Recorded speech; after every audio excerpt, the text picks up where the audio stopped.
우리 임마누엘 친구들 한 주간도 건강하게 잘 지냈나요? 일주일이 훌쩍 금방 지나갔어요.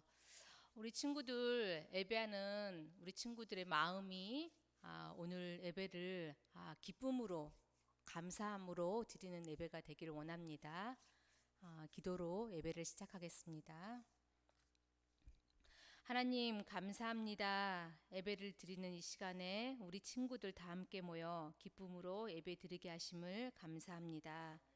예수님 이름으로 모인 우리 친구들 축복해 주시고 집중해서 말씀 듣고 온 마음을 다해서 찬양하는 시간 되게 해주세요.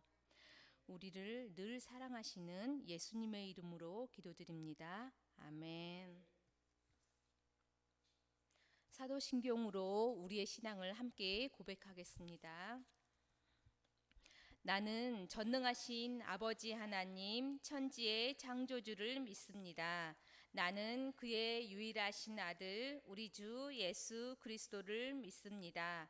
그는 성령으로 잉태되어 동정녀 마리아에게서 나시고 본디오 빌라도에게 고난을 받아 십자가에 못 박혀 죽으시고 장사된 지 사흘 만에 죽은 자 가운데서 다시 살아나셨으며 하늘에 오르시어 전능하신 아버지 하나님 우편에 앉아 계시다가 거기로부터 살아있는 자와 죽은 자를 심판하러 오십니다. 나는 성령을 믿으며 거룩한 공교회와 성도의 교제와 죄를 용서받는 것과 몸의 부활과 영생을 믿습니다. 아멘.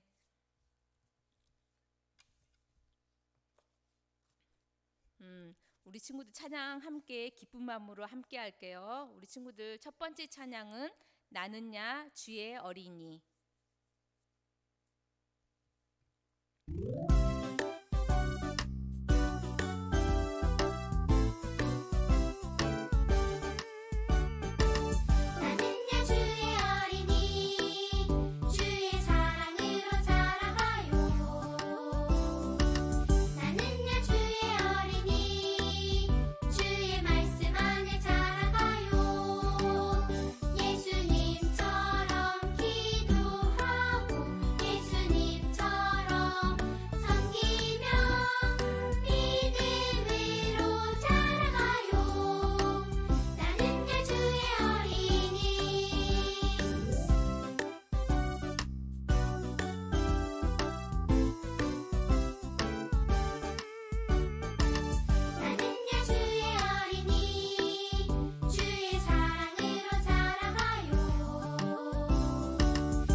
두 번째 찬양 함께 할 때 우리 친구들 영상 보면서 함께 하겠습니다. 나는 하나님의 사람이에요.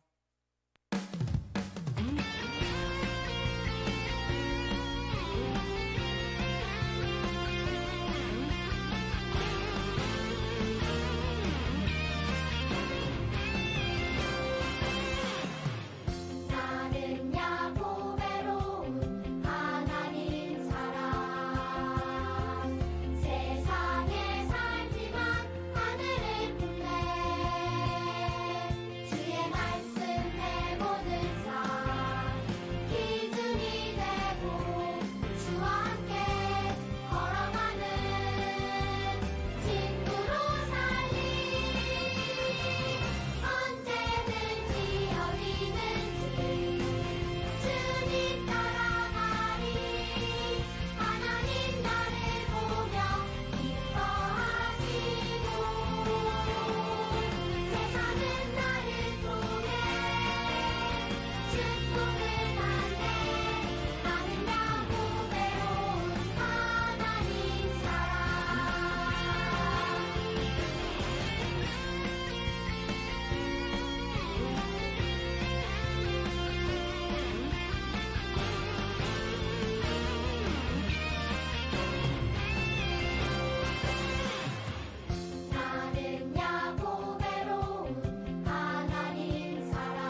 마지막 찬양 힘차게 함께 할게요. 마지막 찬양은 여호와만 참 하나님.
다음은 최복순 부장 선생님 나오셔서 오늘 예배를 위해서 기도해 주시겠습니다. 우리 친구들 기도선.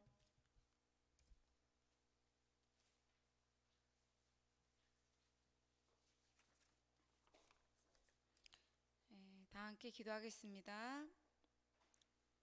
주의 말씀은 내 발의 등이요 내 길의 빛이니이다. 주의 의로운 규례들을 지키기로 맹세하고 굳게 정하였나이다. 하나님 아버지 감사합니다. 일주일 동안에도 여전히 우리들의 삶에 깊이 간섭하시고 이끄시고 보호하여 주셨다가 오늘 예배의 시간에 하나님께 예배를 드릴 수 있게 환경과 여건과 믿음을 주셔서 감사를 드립니다. 우리 임마누엘 어린이 예배를 기쁘게 받아 주시옵소서. 하나님 아버지, 우리 임마누엘 어린이 교회의 아이들을 한 영혼을 전능하신 하나님의 오른손에 올려놓습니다. 하나님께서 말씀으로 세상을 지으셨으며 성경의 66권의 하나님의 말씀을 통하여 우리에게 말씀하여 주시는 주님, 우리 임마누엘 아이들이 하나님의 제대로 알려면 성경 말씀을 잘 듣고 또 읽고 묵상하고 연구하여서 우리 아이들의 말씀으로 양육되어져서 세상의 빛과 소금의 역할을 감당하는 귀한 하나님의 일꾼으로 사용되어질 수 있도록 키워 주시옵소서. 이제 하루하루 날씨가 많이 뜨거워지고 있습니다. 더운 날 우리 아이들이 힘들지 않게 또 지치지 않게 건강하게 하여 주시옵소서. 우리 아이들이 육의 양식을 먹고 몸이 자라듯이 영의 양식을 먹고 영이 자라나며 믿음이 성장하는 우리 임마누엘 아이들이 되게 하여 주시옵소서. 이 시간 하나님의 말씀을 준비하여 말씀을 선포하시는 하나님의 종 소중한 목사님에게 성령의 기름 부음이 있어 하나님의 말씀을 대언하실 때 생명에 살리는 하나님이 말씀하시는 말씀이 되며 우리 아이들과 듣는 모두에게 아멘 아멘으로 말씀을 받으며 우리 몸에 우리 삶의 지표가 될 수 있도록 살아갈 수 있도록 허락하여 주시옵소서. 이 모든 말씀 하나님의 말씀으로 온전히 무장되길 원하시는 예수님의 이름으로 기도드립니다. 아멘.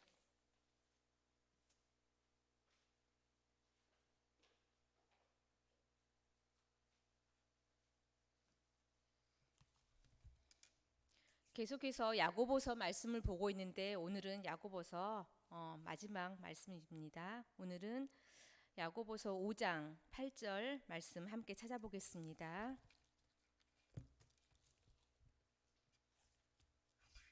선생님 성경책으로는 신약 375페이지에 있습니다. 신약 375페이지 함께 찾아볼게요.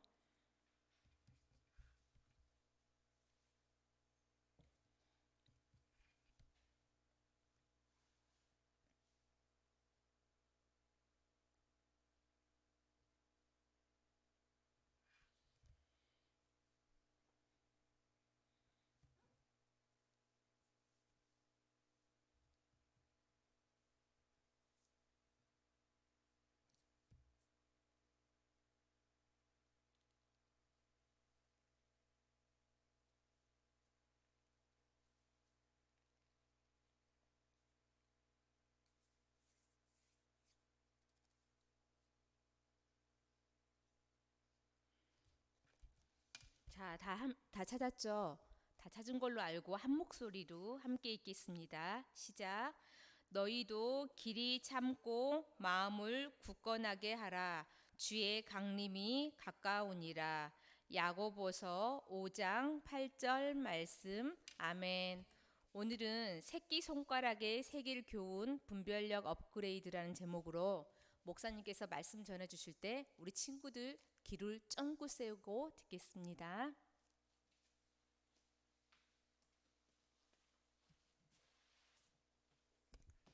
할렐루야. 우리 두 손 모아서 하나님 앞에 기도드리겠습니다. 언제나 우리 임마누엘 교회 어린이들을 사랑하시는 하나님 감사드립니다. 이제 어느덧 6월 마지막 주일이 되었습니다. 6월 한 달은 이 나라를 목숨 바쳐 사랑한 우리 선조들을 기억하고 우리도 그와 같은 나라 사랑의 길을 걷기를 다짐하는 귀한 달이었습니다. 우리 사랑하는 임마누엘 교회 어린이들이 이제 이 나라를 사랑하는 마음으로 이 대한민국이 북한과 통일을 이룰 수 있기를 기도하며 이제 통일 한국이 되었을 때에 저 북한 땅에 복음을 증거할 수 있는 자들로 자라나고 예비되어질 수 있게 하여 주시옵소서. 오늘도 선포되어지는 말씀이 이와 같이 이 시대에 하나님께서 쓰임받는 사람으로 준비되어지는 말씀이 되게 하여 주시옵시고 이 말씀으로 우리의 믿음의 큰 성장을 이루어 우리 사랑하는 어린이들이 하나님의 언제나 하나님의 부르심에 응답하며 하나님의 뜻을 이 시대 가운데 이루어가는 아이들이 되게 하여 주옵소서. 예수님의 이름으로 기도드립니다. 아멘. 자, 우리 출석 부르도록 하겠습니다. 우리 유치부 이은신, 최양숙, 최원유, 이아윤, 이로윤, 김주아, 김희든, 김세민, 김현민, 조학원, 우리 저학년 1학년에서 3학년입니다. 최정희, 조아경, 이하엘, 김주빈, 김미안, 김나혜, 김효니, 공효준, 공효린, 석다연, 윤지희, 장하람, 우리 고학년 우리 언니 오빠들 최복순, 안유빈, 이하빈, 황지웅, 조하은, 박서연, 윤지원, 김찬우. 아멘. 자, 오늘의 말씀 제목, 믿음의 삶을 위해 바른 분별력을 가지세요. 우리 야고보서 성경을 통하여서 믿음의 업그레이드, 성장을 이루는 5번째 시간입니다. 우리 주제 성구 암송할 성구 말씀 다시 보겠습니다. 야고보서 5장 8절 같이 읽습니다. 너희도 길이 참고 마음을 굳건하게 하라.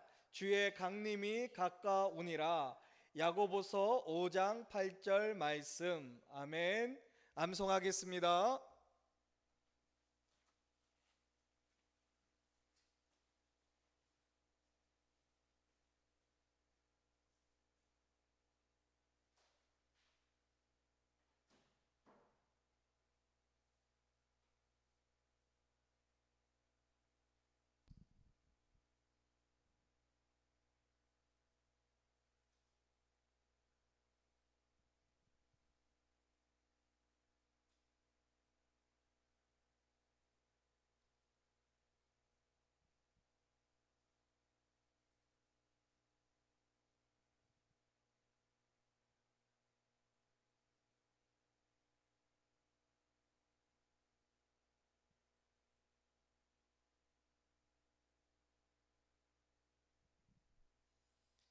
자, 우리 최대한 암송해 보도록 하겠습니다.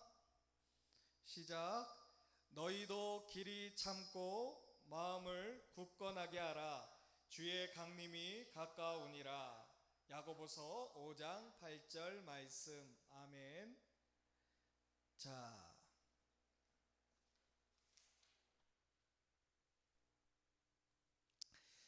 길을 가고 있던 어떤 이가 밭에서 모종을 옮겨 싣고 있는 농부를 보았어요.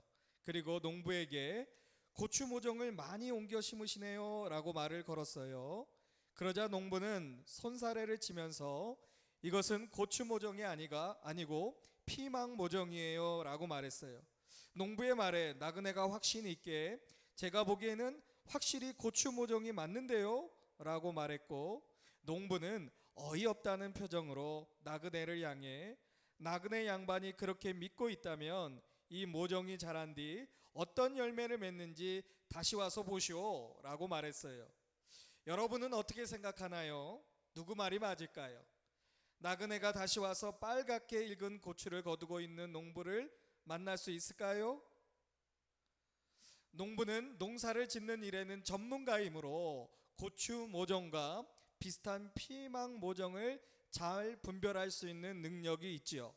그리고 자신이 수고하여 얻게 될 열매에 대해서도 잘 알고 준비하게 됩니다. 자, 이처럼 우리도 살아가면서 바르게 분별해야 하는 것이 많이 있어요. 이제 새끼손가락에 새길 야고보서의 말씀을 통해서 우리에게 어떤 교훈을 주는지 알아보도록 해요. 여러분은 법정에서 판결을 내릴 때 가장 중요한 것이 무엇이라고 생각하나요? 물론 판결을 뒷받침해주는 증거 자료들도 중요하고 사건을 정확하게 보는 능력도 중요하겠지요. 하지만 가장 중요한 것은 옳은 판단을 할 수 있는 능력이에요. 어떤 것이 옳고 틀렸는지를 분별하는 능력이 중요하지요. 만약 법정에서 판사가 바른 분별력을 가지고 바른 판단을 하지 않았을 경우에 어떤 일이 벌어질까요? 억울한 사람들이 많겠지요. 그런데 그런 분별을 중요하게 여기지 않는 법정이 있었어요. 바로 야고보가 살던 시대의 법정이에요. 야고보가 살던 시대의 법정을 한번 살펴볼까요? 그 시대의 법정은 참 이상했어요.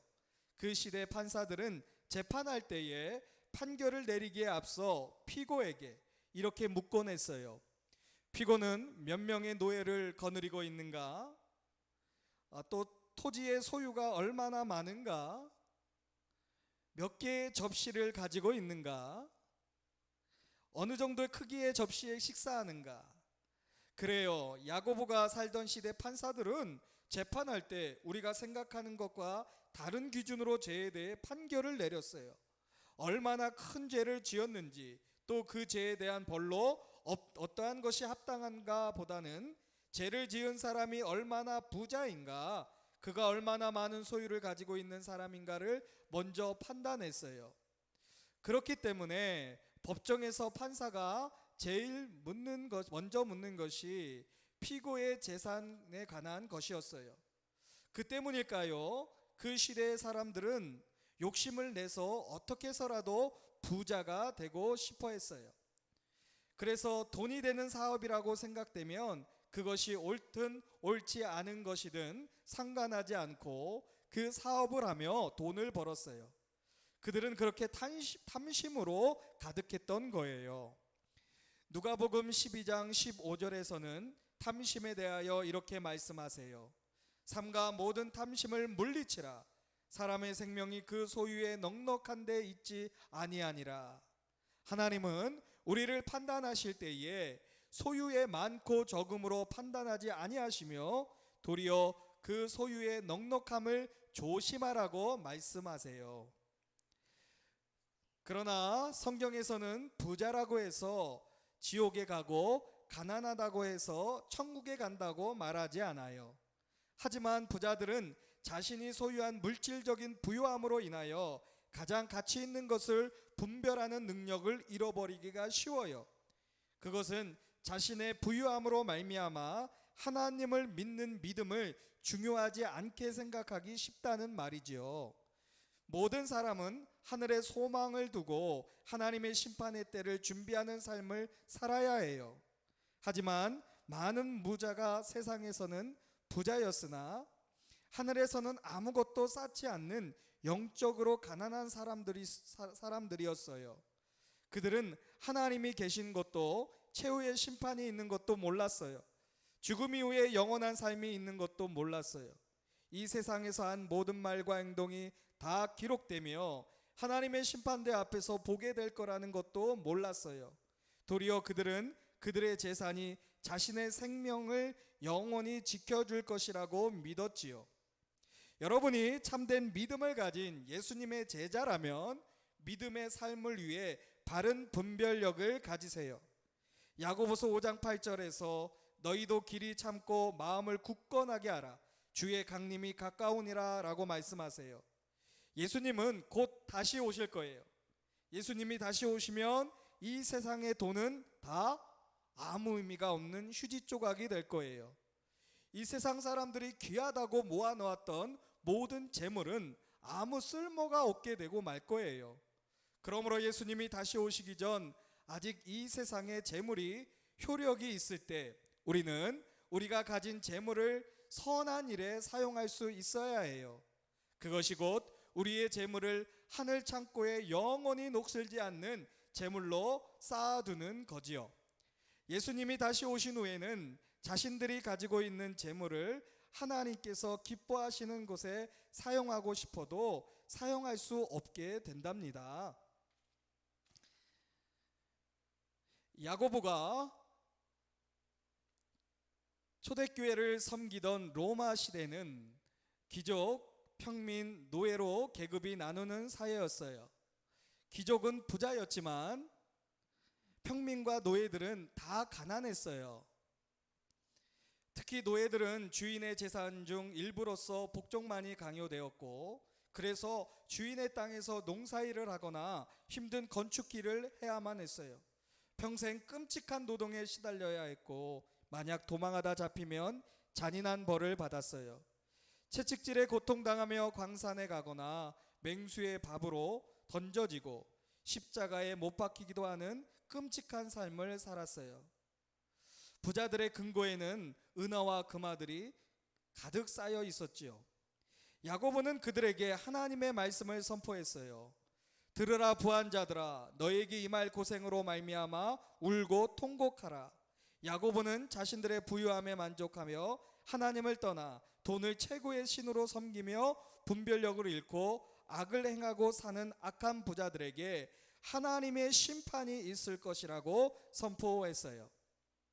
하지만 탐욕스러운 부자들뿐 아니라 여러분도 하나님의 심판을 받는다는 사실을 알고 있나요? 예수님은 세상의 심판자로 이 땅에 다시 오실 거예요. 여러분 한 사람 한 사람은 심판대 앞에 서게 되고 지금까지 했던 모든 말과 행동이 숨김없이 다 드러날 거예요. 하지만 하나님의 심판에서 끔찍한 벌을 받는 변명할 수 없는 큰 죄는 바로 예수님을 믿지 않는 죄예요.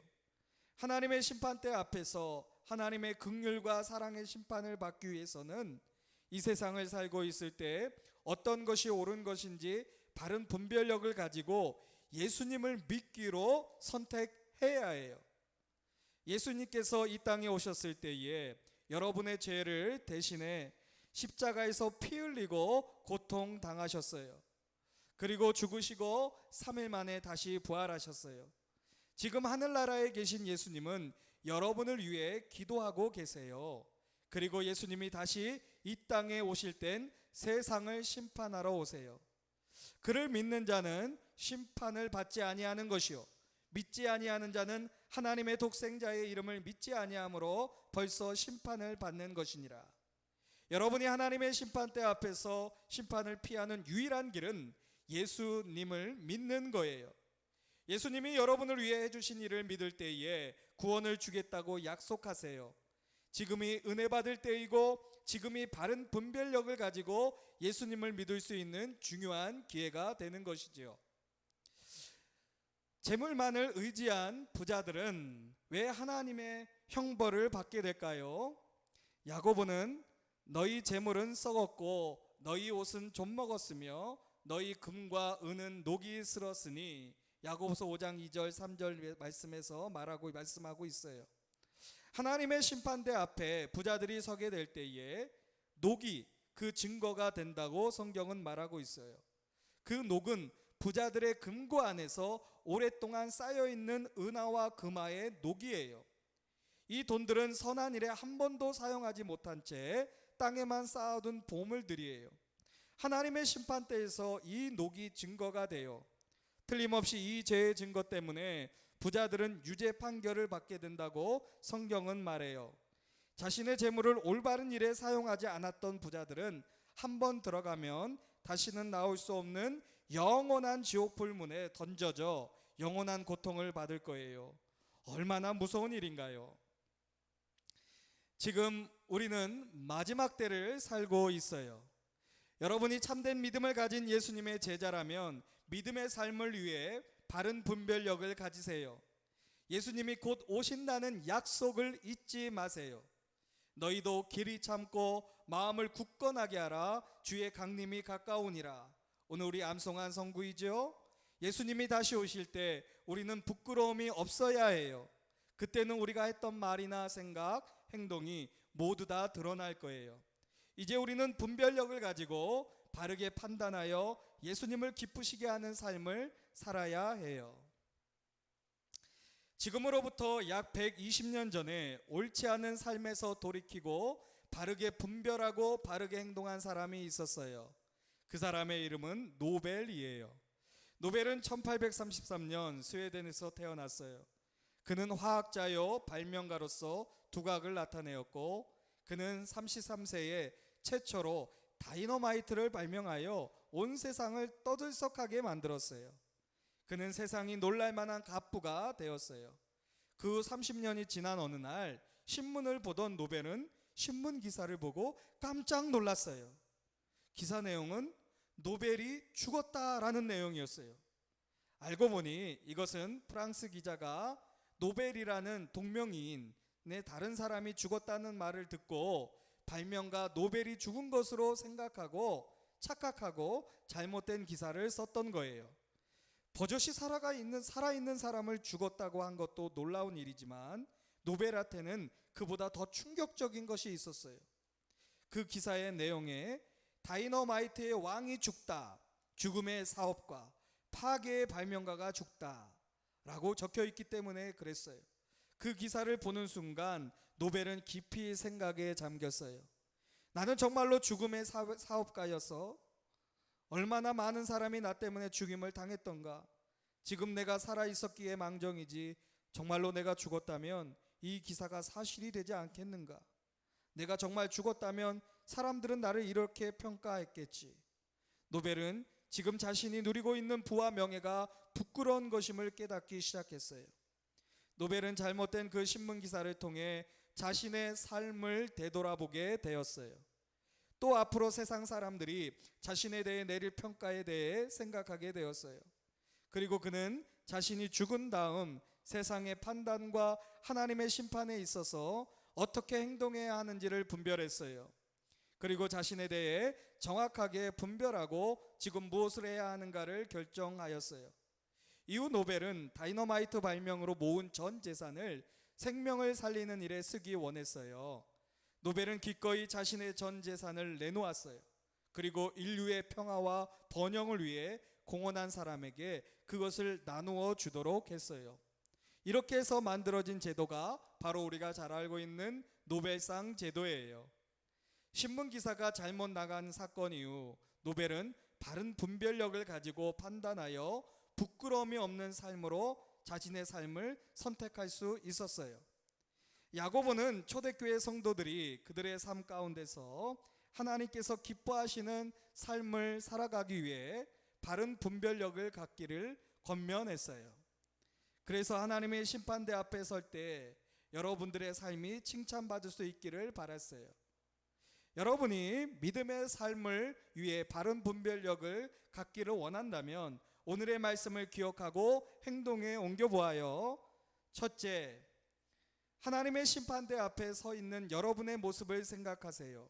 그러면 예수님을 기쁘시게 하는 일이 무엇인지 알 수 있겠죠. 둘째, 칭찬받는 일을 열심히 하세요. 그런 일에는 어떤 것이 있을까요? 이러한 생각이 우리에게 믿음의 분별력을 갖게 해줘요. 다른 사람들을 돌보아주고 기도해주는 것, 특별히 힘들고 어려운 친구들을 위로해주고 기도해주는 것, 이 같은 생각이 나겠지요. 셋째, 예수님을 모르는 친구에게 열심히 예수님을 전하세요. 우리가 이 세상에 살아가면서 가장 먼저 그리고 중요하게 분별해야 하는 것이 있어요.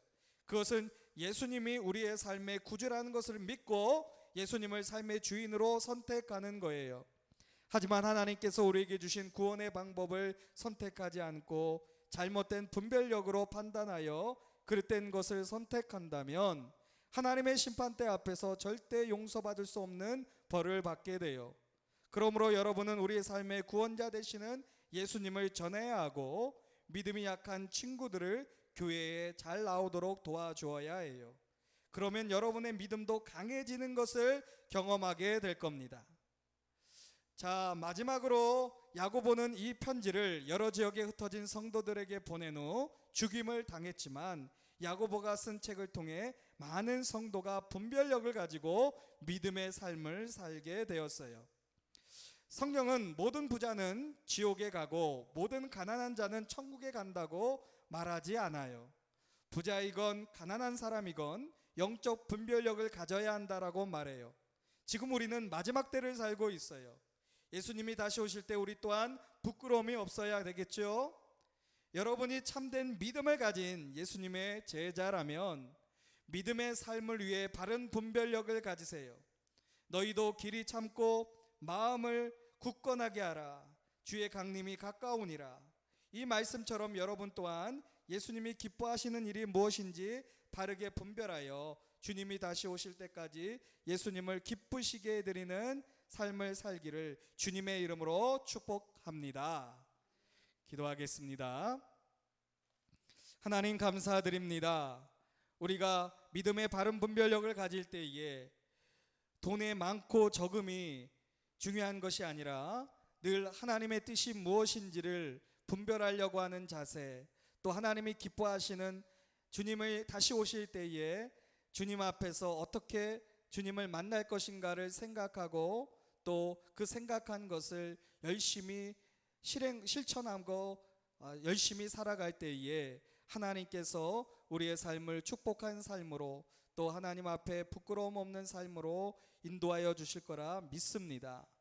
오늘 말씀 주어진 말씀대로 믿음의 분별력을 가지고 우리의 삶에 있어서 가치 있는 하나님 섬김의 일들, 사랑을 실천하는 일들에 앞장서는 임마누엘 교회 어린이들 다 될 수 있도록 축복해 주세요.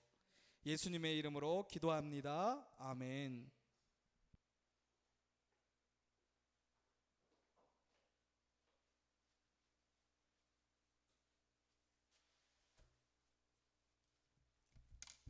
자, 헌금 찬양 함께 하겠습니다.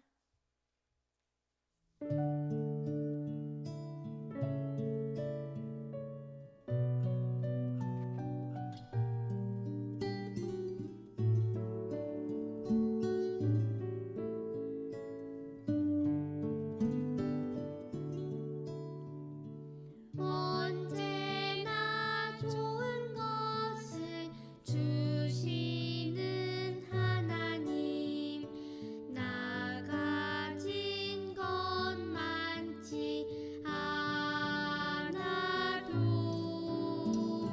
정성 담아 마음 담아 기쁨으로 드려요. 사랑하는 나의 하나님께.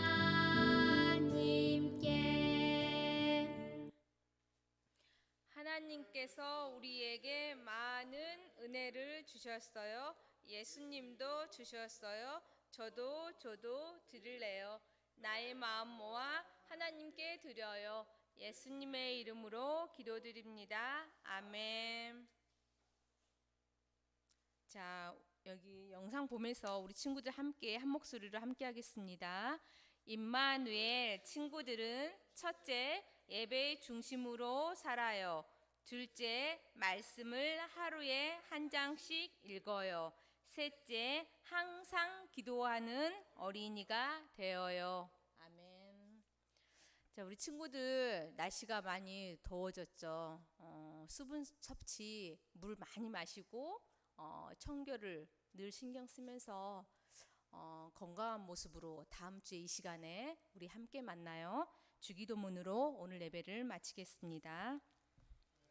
하늘에 계신 우리 아버지, 아버지의 이름을 거룩하게 마시며 아버지의 나라가 오게 하시며 아버지의 뜻이 하늘에서와 같이 땅에서도 이루어지게 하소서.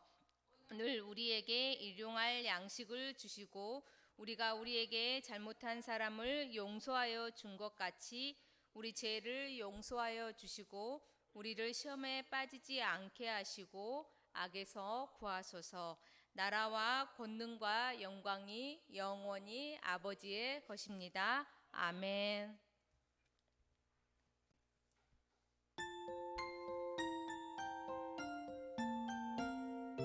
예쁜 손 꼭 잡아 두 손에 모아